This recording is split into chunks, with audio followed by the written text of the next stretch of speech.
이스라엘 나라에 훌륭한 여러 선지자들이 많이 있었지만 그 가운데 가장 많은 능력을 행하고 또 역사를 일으킨 선지자 중 한 사람이 바로 엘리사라고 하는 선지자입니다.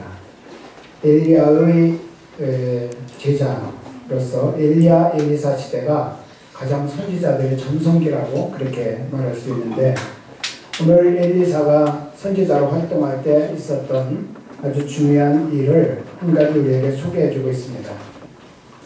이스라엘 나라에 가장 힘들게 했던 나라가 있었는데 아람이라고 하는 나라였습니다. 근데 엘리사 때만큼은 이 아람이라는 나라가 이스라엘에게 힘을 쓰지 못하는 거예요. 군사 작전을 펼치면 언제나 거기에 이스라엘 군인들이 요소요소마다 지키면서 그들의 공격을 무산시키는 그런 일을 여러 차례 겪었습니다. 아람 왕이 답답했습니다. 분명히 이것은 정보가 새나간 거다. 그래서 우리 군사정보가 분명히 이스라엘 나라를 새나갔기 때문에 저들이 저렇게 골목골목마다 필요한 요소의 군대를 배치해서 우리가 공격하는 루트를 끊어내고 방해하고 있다. 이 가운데 스파이가 있는 게 분명하다. 잡아라. 그렇게 말했어요. 그랬더니 그 신하들 가운데 몇 사람이 이렇게 말합니다. 우리 가운데 스파이가 있는 것이 아니라 이스라엘 나라에 아주 굉장한 선지자가 한 사람이 있는데 엘리사라고 하는 선지자가 있습니다. 그 사람은 기도하면 왕이 침실에서 하는 소리까지도 들을 수 있다고 합니다. 그러니 우리가 군사작전의 일을 아무리 비밀리 해도 그가 기도하면 다 알아차리기 때문에 그 선지자로 인해서 우리의 군사작전이 효과가 나오지 않고 있는 것입니다. 그렇다면 엘리사를 먼저 잡아라. 그래가지고 수천 명의 군사를 엘리사가 살고 있는 도단이라고 하는 성으로 밤에 몰래 급파를 합니다. 그래가지고 엘리사의 집을 겹겹이 에워쌌습니다.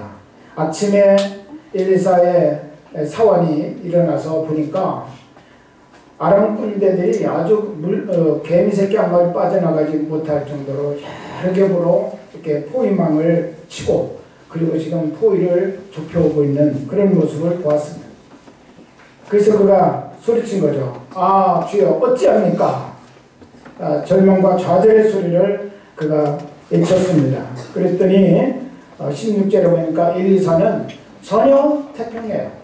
이미 그것을 알고 있으면서도 그는 평안을 유지하고 있었어요. 그러면서 사원에게 그렇게 말합니다. 두려워하지 말라. 우리와 함께한 자가 그들과 함께한 자보다 많으니라. 그러면서 그가 기도하죠. 17절에 보니까 그의 눈을 열어서 보게 하옵소서. 그랬더니 하나님께서 이 사환의 눈을 열어줬습니다. 그때 지금까지 안 보이던 것이 보이는 거예요. 엘리사와 그 집 주변으로 불말과 불병거가 아람 군대보다 더 많이 아주 산처럼 이루어가지고 둘러 보호하고 있는 그런 모습을 보게 되었다는 것입니다. 그리고 엘리사가 또 기도했습니다. 저들의 눈을 닫아주십시오 라고 그렇게 어둡게 해달라고 기도했더니 아람 군인들이 눈은 떴는데 볼 것을 제대로 볼 수가 없게 되었어요. 그래서 너희들이 갈 곳은 여기가 아니니까 내가 인도할 테니까 나를 따라오너라. 그러고서 아람 군인들을 데리고 어디로 갔냐? 사마리아 성, 즉 이스라엘의 수도인 사마리아 성 안으로 그들을 데리고 들어갔어요. 그리고 기도합니다. 저들의 눈을 열어서 보게 하옵소서. 갑자기 눈이 떠졌는데 보니까 자기들이 완전히 사마리아 이스라엘의 수도 안에 완전히 다 갇혀있는 거예요. 이스라엘 왕이 엘리사에게 말합니까? 저들을 공격할까요? 저들 공격해서 아주 완전히 없애버릴까요? 그랬더니 엘리사가 그렇게 말했습니다. 포로로 잡혀온 사람이라 할지라도 칠 수가 없거늘 저들을 내가 데리고 왔는데 저들을 치면 안 됩니다. 저들에게 먹을 것을 충분히 잘 먹이고 그리고 그냥 돌려보내십시오. 그래서 왕이 이제 엘리사의 말대로 그들에게 아주 먹을 걸 배부르게 먹이고 일단 무장해제는 시켰겠죠. 해제시키고 배부르게 먹이고 나서 그들을 그대로 한 사람도 손상 입히지 않고 자기 본국으로 돌려보냈어요. 이들이 가서 뭐라고 했을까요? 와, 이스라엘에는 무지무지한 역사가 있다. 아니 우리가 어영부영하는 사이에 자기들이 분명히 도단으로 갔는데 사마리아 성 안으로 들어와 있더라. 근데 그들이 우리를 공격하지 않고 우리에게 잘 대접하고 이렇게 보냈더라. 무섭다고 했어요. 그 소문 때문에 엘리사가 사는 동안에 아람이라고 하는 나라는 한 번도 이스라엘을 공격할 수가 없었다라고 그렇게 말합니다.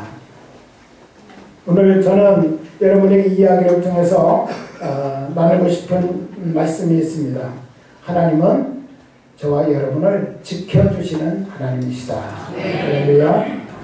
우리의 삶은 항상 경쟁자들에게 둘러싸여 있고 원수들에게 둘러싸여져 있고 또 여러 가지 어려운 문제들에게 둘러싸여져 있습니다. 늘 공격을 받고 있는 거죠. 그 중에 무엇보다도 우리를 가장 믿는 자를 공격하는 사탄의 역사가 있습니다.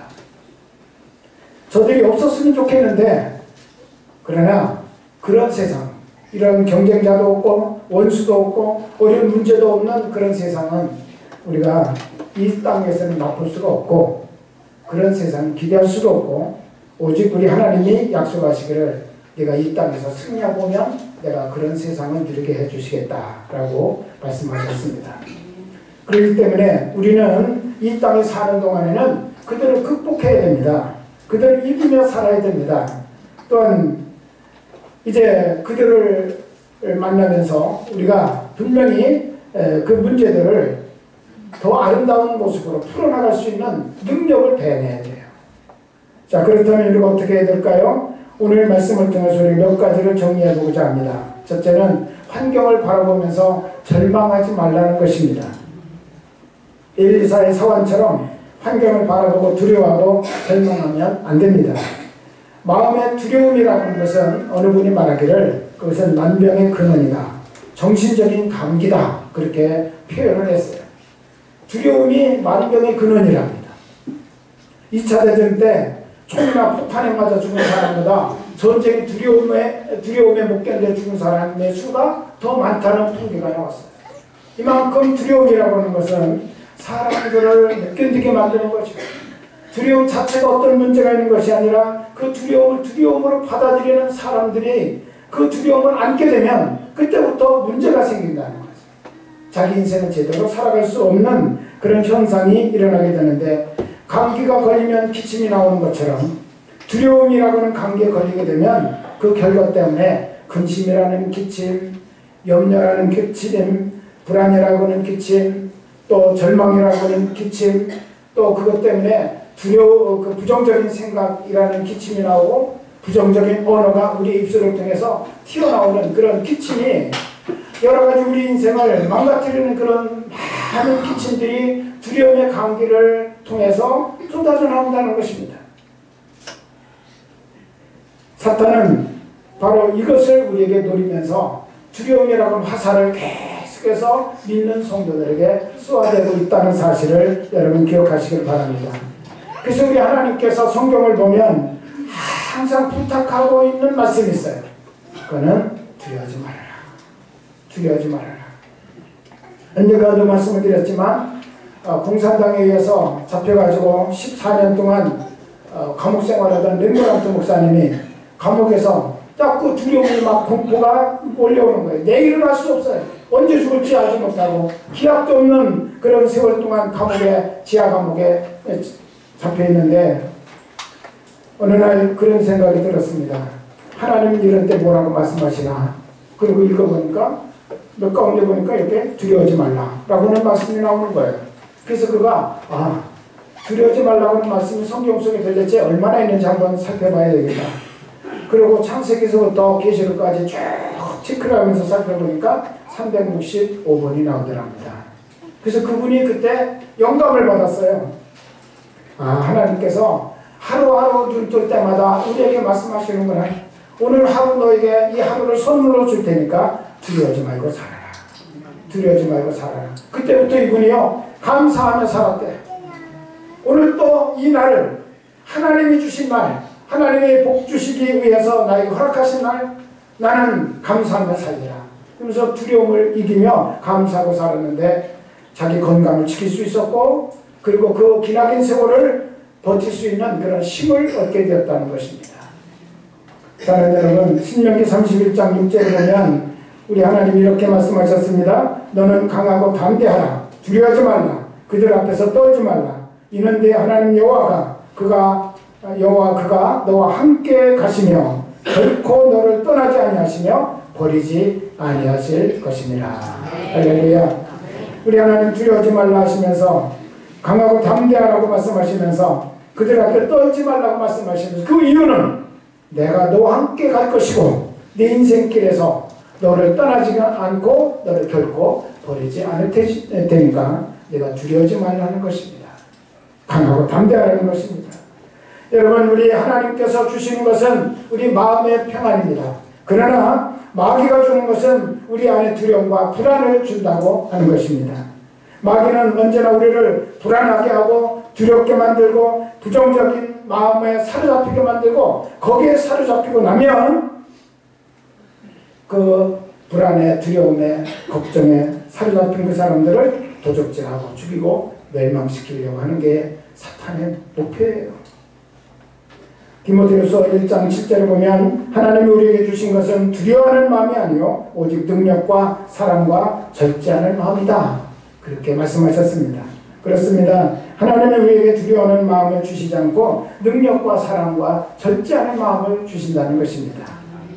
다윗이 마음속에 담대한 믿음을 가지고 하나님을 의지하고 났더니 다윗의 존재는 사람들이 볼 때는 어린 소년 다윗 한 사람이었지만 영적으로 보면 하나님과 다윗이 하나가 되어버리고 말았어요.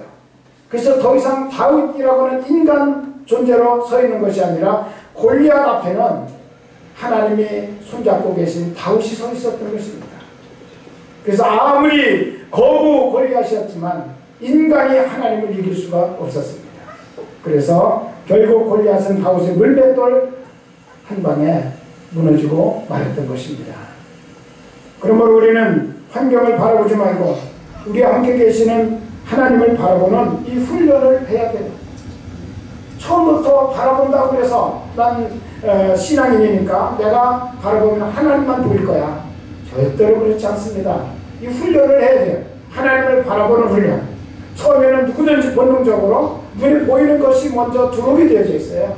어려운 환경, 또 우리를 향해서 덤벼드는 원수들, 경쟁자들, 그런 여러 가지 문제들, 이런 것들이 먼저 보이게 되어져 있기 때문에 그런 것들이 먼저 보이면 당연히 두려움과 염려가 우리 안에 찾아오게 되어져 있습니다. 여러분, 그때마다 우리는 다시 생각을 바꿔야 돼요. 내가 믿는 하나님은 전능하신 하나님, 살아계신 하나님, 그 하나님을 나는 바라보리라. 그 하나님을 바라보리라 라고 하는 이 태도 변화의 훈련을 나 스스로가 자꾸 해야 되는 것입니다. 내버려두면 우리는 근심, 걱정, 두려움에 사로잡혀서 마귀의 밥이 되는 거예요. 여러분, 이 훈련을 계속해 나가시기를 바랍니다. 우리는 예수님이 십자가 대속의 은혜가 우리에게 주어져 있음을 우리는 언제나 잊지 말아야 됩니다. 그 대속의 은혜가 항상 우리를 두르고 있다는 사실도 여러분이 아셔야 됩니다. 그 주님께서 시간과 공간을 초월해서 오늘 이 자리에 저와 여러분의 삶 속에 들어와 계신 것도 확신하시길 바랍니다. 두려워하지 말아야 돼요. 주님이 나와 함께 계신 걸 알면 그 주님을 바라봐야지.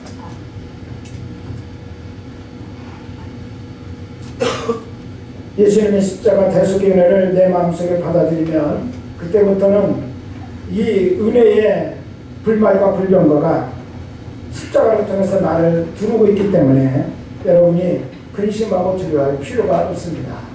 마음이 강하고 담대하게 되는 그런 그 충만한 역사가 일어나게 될 줄로 믿습니다. 그뿐 아니라 성령께서 우리 연약함을 도와주신다고 약속하셨습니다. 성령님은 보혜사, 다른 말로 쉽게 표현하면 우리의 인생의 도움이다, 그렇게 말씀합니다. 하나님이 우리 인생 도우미로 보내주신 하나님이 바로 성령 하나님이에요. 언제나 우리를 도와주신다고 말씀하셨어요. 내 곁에 있겠다고 말씀하셨어요. 영원히 너를 떠나지 않겠다고 그렇게 말씀하셨어요. 성령이 우리를 둘러 침치고 있기 때문에 사랑하는 여러분, 여러분은 절대로 두려워하지 마시기 바랍니다. 주님께서 우리를 그와 같이 보내주지 않겠다고 약속하셨습니다. 또 우리에게는 하나님이 주신 약속의 말씀이 있습니다. 내가 마음에 두렵고 떨리면 우리 주님이 말씀하셨어요. 볼지어다 내가 세상 끝날까지 너희와 항상 함께 있으리라. 또 여러분이 두려움이 생기면 이 말씀을 언제나 붙들고 읽어나가셔야 됩니다. 두려워하지 말라, 내가 너와 함께 하니라. 놀라지 말라, 나는 내 하나님이 됨이라. 내가 너를 굳세게 하리라. 참으로 너를 도와주리라. 참으로 나의 의로운 오른손으로 너를 붙들리라. 여러분, 이 말씀을 우리가 묵상하고 그 말씀을 들으면 우리 마음이 차분하게 가라앉게 되는 것을 경험합니다. 성경 말씀은 우리의 마음을 가라앉히는 진정제 역할을 합니다. 낙심되었을 때 용기를 주고 불안할 때 담대함을 주는 영적인 영양제의 역할을 하는 것이 바로 살아계신 하나님의 말씀임을 잊지 마시기를 바랍니다. 또 우리에게는 오늘 엘리사가 보여준 것처럼 기도의 열쇠가 있습니다. 기도의 열쇠. 주여 우리의 눈을 열어 보여주시옵소서. 그렇게 우리가 기도할 때 하나님께서 하나님의 일하심을 보게 하시는 거예요. 우리는 환경만 바라보고 나를 공격해오는 적군만 바라보다 보니까 두려워하지만 하나님이 나를 위해서 일하시는 그 하나님의 일하심을 보게 될 때 우리는 결코 두려워할 필요가 없다고 하는 것입니다. 엘리사의 사원이 적군만 바라보다가 두려워했지만 하나님의 불말과 불병거가 곁에서 둘러침치고 자기들을 보호하기 위해서 일하고 있는 그 모습을 보면서 그는 평안해졌습니다. 오늘 여러분에게 하나님이 기도의 열쇠를 주셨습니다. 우리가 기도하기를 힘쓸 때 우리의 환경의 어려움을 이겨나갈 수가 있다는 사실을 믿으시기를 바랍니다. 엘리사가 하나님이여 이 청년의 눈을 열어 보게 해 주시옵소서.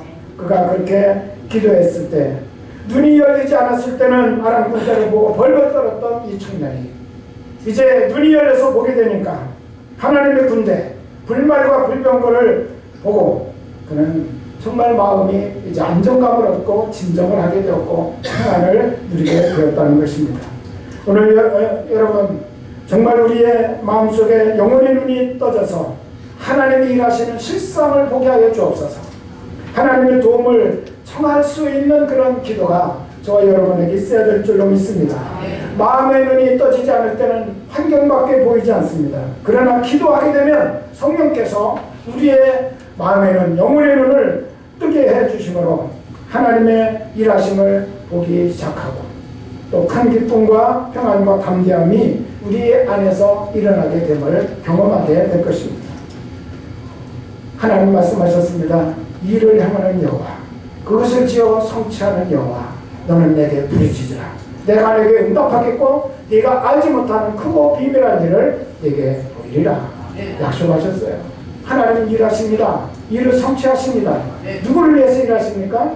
물론 하나님의 영광을 위해서 하나님의 뜻을 위해서 일하시지만 하나님이 사랑하는 자들을 위해서 일하시고 계시다는 사실을 믿으시기를 바랍니다. 우리는 눈을 열고 일하시는 하나님을 봐야 돼요. 나를 위해서, 나를 축복하기 위해서, 나를 사랑하시고 또 내 길을 인도하시고 나를 보호하기 위해서 일하시는 그 하나님을 볼 수 있는 그런 눈이 우리에게 열려야 된다는 겁니다. 오늘 그것을 하나님께서 우리에게 가르쳐주고 계십니다. 예수님이 이 세상에 무엇하러 오셨어요? 영광 받으러 오셨나요? 성경은 그렇게 말씀하고 있지 않습니다. 내가 온 것은 내가 영광 받기 위해서 온 것이 아니라 바로 너희들을 구원하기 위해서 왔다. 죄와 질병과 허물과 저주와 절망과 죽음 그리고 우리를 공격하는 마귀의 권세를 물리치고 저와 여러분에게 구원과 축복의 역사를 이루어 나가기 위해서 우리 예수님이 이 땅에 오셨고 십자가를 지셨다고 말씀하신 거예요. 주님이 이 땅에 오신 것은 저와 여러분을 위해서 일해 주시기 위해서, 선한 하나님의 역사를 열매 맺도록 하기 위해서 이 땅에 저와 여러분을 찾아오셨다는 것입니다. 주님이 같이 계신 것을 확신한다면 여러분, 우리는 기도해야 됩니다. 주님이 우리의 기도를 받아서 우리가 하고자 하는 일을 분명히 열리고 풀리게 하여 주실 줄로 믿습니다. 내가 내 인간의 힘으로 일을 하려고 하면 일이 자꾸 꼬이고 일이 안 되는데, 주님이 역사하시면 우리가 할 때 꼬이고 매듭지어졌던 모든 것들이 풀리고 해결되는 역사가 분명히 일어납니다. 주님께 맡기시기를 바랍니다. 여러분의 마음속에 염려 근심되는 것을 아뢰고 맡기는 그 훈련을 우리가 꼭 해야 돼요. 하나님, 어떤 문제 앞에 있을 때 기도하십시오. 맡기십시오. 그 훈련을 자꾸 해야 우리가 주님께서 일하시는 것을 보게 될 것입니다. 나를 사랑하시며 나를 지켜주시는 그 하나님을 여러분 확실하게 믿고 의지하시기를 바랍니다. 히브리서 12장 2절, 믿음의 주여 또 온전케 하시는 이 예수를 바라보자 라고 그렇게 말씀하셨습니다. 항상 마음속에 나를 위해서 일하러 오신 우리 예수님을 바라보는 이 믿음의 자세가 필요합니다. 소원을 가지고 예수님을 바라보고 기도하면 이 일은 주님께서 해주시는 것입니다. 우리가 일하려면 문제가 해결이 안 되고 일이 더 꼬여져요. 그러나 주님이 해결하면 열리고 풀리게 되는 줄로 믿습니다. 우리 한번 같이 하실까요? 나는 기도하고 일은 주님이 하신다.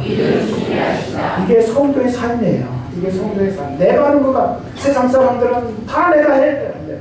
누구도 도와줄 수가 없어요. 그런데 전능하신 하나님의 그 능력을 가지시고 나를 위해서 하나님이 일해 주시면 풀려집니다. 열려집니다. 역사가 일어납니다. 그래서 우리는 하나님께 기도하면 하나님이 일하신다는 겁니다. 하나님이 일하신다. 답답할 때 주님께 나와서 여러분 엎드려 기도하시기 바랍니다. 여러분의 마음에 평안이 넘칠 때까지 기도하시기를 바랍니다.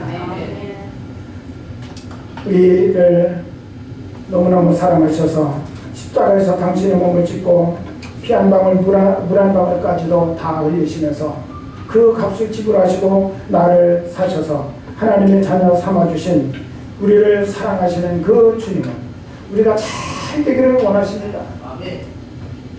여러분, 사랑하는 사람이 못 되기를 원하는 사람이 있을까요? 여러분의 자녀가 잘 되기를 원하시는 그 이유가 뭡니까? 사랑하기 때문에 그렇지 않습니까? 나를 위해서 당신의 생명까지도 주신 그분이 나를 얼마나 사랑하시는데 목숨 바쳐 사랑하는 그 사람이 못 되기를 원하실까요? 하나님은 참되는 일을 위해서 원하시고 그 일을 이루어 주시기 위해서 우리를 위하여 일해 주시겠다고 말씀하고 계십니다. 일을 행하는 여호와, 그것을 지어 성취하는 여호와, 전지전능하신 하나님께서 그 능력으로 우리를 위해서 일하시고 도와주시기를 원하십니다. 그렇기 때문에 우리가 해야 될 일은 하나님의 선하심을 믿고 기도하는 것. 믿어드리면 하나님께서 크게 기뻐하시면서 우리를 위해서 일해 주신다는 사실입니다. 잘 안 믿어지는데 어떻게 할까요? 난 믿고 싶은데 잘 안 믿어져요. 그렇게 말하는 분들이 있는데, 여러분, 믿음 없는 사람은 이 땅에 한 사람도 없습니다. 여러분, 여기 어떻게 이렇게 오래 앉아 계세요? 이 건물이 안 믿어질 것을 믿으니까 여기 안심하고 앉아있잖아요. 우리 안에 본능적으로 하나님이 믿음을 주셨어요. 믿음을 가지고 태어났어요. 우리의 팔다리를 가지고 우리가 태어나듯이 하나님이 태어날 때 아예 우리에게 기본적인 믿음을 주셨다는 거예요. 여러분, 우리 안에 믿음이 있음을 믿으시기 바랍니다. 기본적으로 믿음이 있기 때문에 부모님에게 내 인생 맡겨서 길러주세요, 양육해 해주세요, 그러고 우리가 여지껏 살아왔잖아요. 이런 믿음이 우리 안에 있음을 우리는 알고 그 믿음을 팔다리 사용하는 것처럼 여러분이 사용하시기를 바랍니다. 믿음을 사용하는 사람에게는 하나님이 일해 주십니다. 그러나 믿음이 있다는 것을 인정하지 않고 사용을 안 하면 하나님의 역사가 결코 그의 인생 가운데 나타날 수가 없습니다. 우리 하나님은요, 믿음을 안 쓰는 사람을 결코 위해서 일해주지 않습니다. 믿음이 있는 것을 알고 쓰는 사람은 그 믿음이 자랍니다. 기적이 보여집니다. 그러나 믿음이 있는 것을 인정하지 않고 쓰지 않는 사람은 그런 믿음의 역사들을 결코 그 인생 가운데 볼 수가 없습니다. 예수님 곁에 있으면서 두 제자의 상반된 모습을 우리가 보게 되는데, 하나는 빌립은 5,000명이나 되는 장정들, 굶주린 사람 한 사람도 먹이지 못했어요. 그런데 안드레는 보리떡 5개 물고기 2마리를 가지고 남자만 5,000명을 먹이고도 12광주리가 남는 그런 역사를 이루었다라고 성경은 말합니다.